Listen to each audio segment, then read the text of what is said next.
بسم اللہ الرحمن الرحیم۔ السلام علیکم رحمۃ اللہ وبرکاتہ۔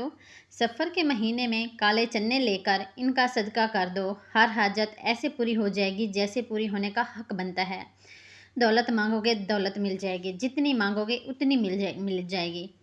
اور اگر آپ اپنے کسی مقصد میں کامیاب ہونا چاہتے ہیں تو کامیابی آپ کے قدموں میں ہوگی، آپ کی ہر دعا قبول ہو جائے گی۔ اللہ تعالیٰ آپ کی ہر حاجت کو انشاءاللہ تعالیٰ پوری کر دیں گے۔ دولت، رزق، پیسہ، کسی چیز کی کمی باقی نہ رہے گی۔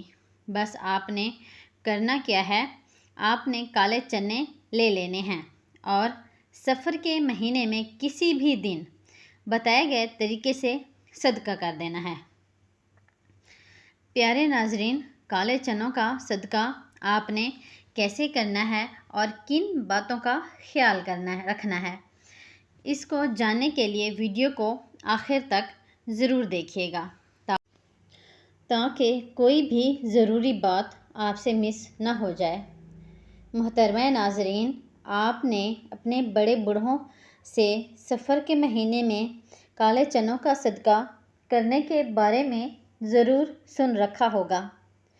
پہلے تو سفر کے مہینے میں کالے چنوں کا صدقہ بہت زیادہ کیا جاتا تھا، لیکن آج بھی جو لوگ دین کا شعور رکھتے ہیں اور دین کو سمجھتے ہیں وہ سفر کے مہینوں میں کالے چنوں کا صدقہ دینا کبھی نہیں بھولتے۔ ماہ سفر کے علاوہ باقی جتنے بھی اسلامی مہینے ہیں ان میں سفید چیزوں کا صدقہ دینا سب سے زیادہ افضل رہتا ہے، لیکن سفر کے مہینے میں سفید نہیں بلکہ کالی چیزوں کا صدقہ دینا زیادہ افضل مانا جاتا ہے، کیونکہ سفر کا مہینہ باقی 11 مہینوں کی نسبت بالکل جدا ہے۔ جیسے کہ آپ نے بھی سفر کے مہینے کے بارے میں ضرور سن رکھا ہوگا کہ سفر کا مہینے میں آسمان سے بلائیں نازل کی جاتی ہیں۔ آسمان سے نازل ہونے والی یہ بلائیں جیسے ہی زمین پر اتر آتی ہیں تو یہ ایسے لوگوں کو تلاش کرنے لگتی ہیں جن پر یہ آسانی سے سوار ہو سکیں۔ اب جن لوگوں نے سفر کے مہینے میں صدقہ کیا ہوتا ہے اور خاص کر کالی چیزیں جیسے کہ کالے چنوں کا صدقہ کیا ہوتا ہے تو یہ بلائیں کسی بھی صورت اس شخص پر سوار نہیں ہو پاتی، لیکن ایسے لوگوں جنہوں نے صدقہ نہیں کیا ہوتا یہ ان پر سوار ہو جاتی ہیں اور پورا سال کے لیے یعنی آئندہ سفر کا مہینہ آنے تک ان کے اوپر ہی سوار رہتی ہیں۔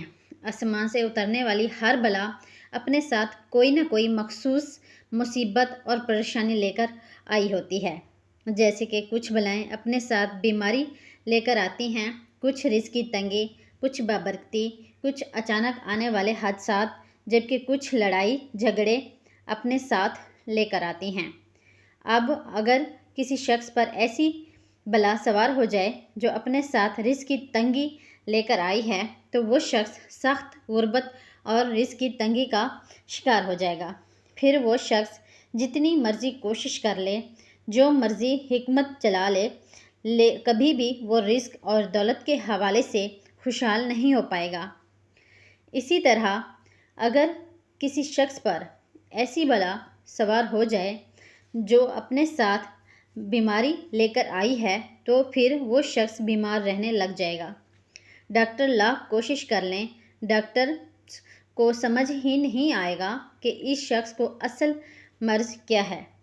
لیکن محترمہ ناظرین، اگر آپ سفر کے مہینے میں کالے چنوں کا صدقہ کر دیتے ہیں تو وہ نہ صرف آپ آسمان سے نازل ہونے والی ان تمام بلاؤں سے محفوظ ہو جاتا ہے بلکہ سفر کے مہینے میں کالے چنوں کا صدقہ کرنے سے جس طرح سے ابھی اس ویڈیو میں آپ کو بتانے جا رہے ہیں، آپ کی ہر حاجت، ہر دعا، آپ کے دل میں جو بھی خواہش ہے انشاءاللہ تعالیٰ ایسے پوری ہوگی جیسے پوری ہونے کا حق بنتا ہے۔ اگر آپ دولت مند بننا چاہتے ہیں تو انشاءاللہ تعالیٰ آپ کے گھر پیسے اور رزق رکھنے کی جگہ نہیں ہوگی۔ آپ اپنے کسی اور مقصد میں کامیاب ہونا چاہتے ہیں، نظر بد سے بھی کافی حد تک محفوظ ہو جائیں گے۔ محترمہ ناظرین، ہم آپ کو بتا دیتے ہیں کہ آپ نے کالے چنوں کا صدقہ کیسے دینا ہے اور کس بات کا آپ نے خاص خیال رکھنا ہے۔ لیکن اس سے پہلے میں کالے چنوں کے بارے میں بتاؤں۔ چنوں کا صدقہ دینے کے لیے آپ نے بازار سے کالے چنے لینے ہیں۔ 1 پاؤ چنوں کا صدقہ لازمی کرنا ہے۔ چنوں کو لینے کے بعد آپ نے کالے چنوں کو پاس رکھ لینا ہے۔ اپنے پاس رکھنے کے بعد آپ نے 3 بار سورہ کوثر پڑھ لیجئے۔ یہ سب سے طاقت ترین سورہ ہے، تو آپ نے 3 بار سورہ کوثر پڑھ لینی ہے۔ جب پڑھ لیں گے اس کے بعد آپ نے 3 بار ہی سورہ ناس پڑھ لینی ہے۔ سورہ الناس بھی بہت چھوٹی سی سورہ ہے۔ جب آپ 3 بار سورہ ناس پڑھ لیں تو اس کے بعد آپ نے آخر میں 3 بار ہی سورہ فلق پڑھ لینی ہے۔ یہ بہت چھوٹی سی سورہ ہے۔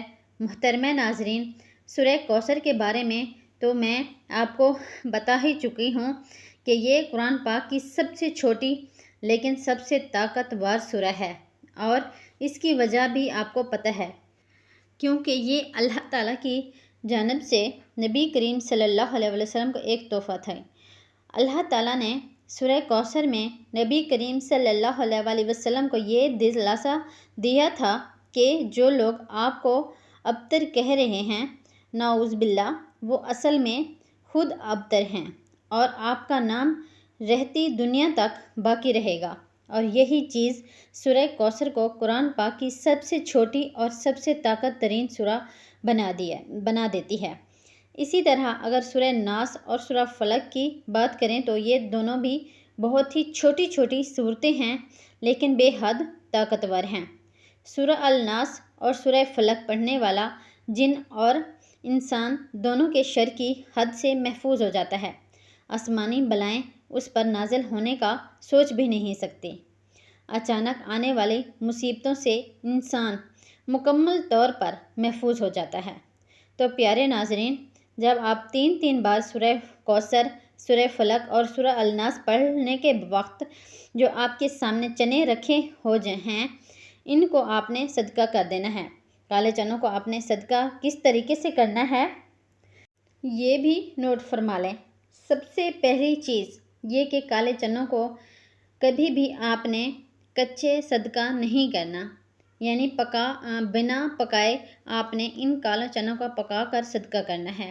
اب کچھ لوگ کیا کرتے ہیں، کالے چنوں کا صرف ابال لیتے ہیں، اور جب کالے چنوں اہلے جاتے ہیں اسی طرح سے گل جاتے ہیں، تو ان کو گلی محلے میں یا غریب بچوں میں تقسیم کر دینے ہیں۔ اگر آپ کالے چنوں کو چھوٹی چھوٹی بوٹیوں میں ڈال کر بچوں میں تقسیم کریں تو بچے بہت شوق سے کھاتے ہیں۔ اسی طرح آپ ان کالے چنوں پر نمک وغیرہ ڈال کر اور ڈبے بنا کر بھی بچوں میں تقسیم کر سکتے ہیں۔ یہ آپ بھی کالے چنوں کو ابال کر تقسیم کر دیتے ہیں تو بچے وہ بھی خوشی خوشی کھا لیتے ہیں، اور غریبوں کو روٹی کے ساتھ کھانا کھلا دیتے ہیں۔ جیسے ہی آپ کالے چنوں کا صدقہ کر کے گھر میں داخل ہوں گے، آپ کو اپنی کھلی آنکھوں پہ یقین نہیں ہوگا۔ آپ کے تمام بند راستے، آپ کی تمام مشکلات انشاءاللہ تعالیٰ ایسے دور ہوں گی جیسے ہونے لگیں گی، آپ کو سمجھنا مشکل ہو جائے گا۔ آپ سارا سال مجھے دعائیں دیتے نہیں تھکیں گے۔ جزاک اللہ۔ اللہ سدا خوش رکھے، آمین یا رب العالمین۔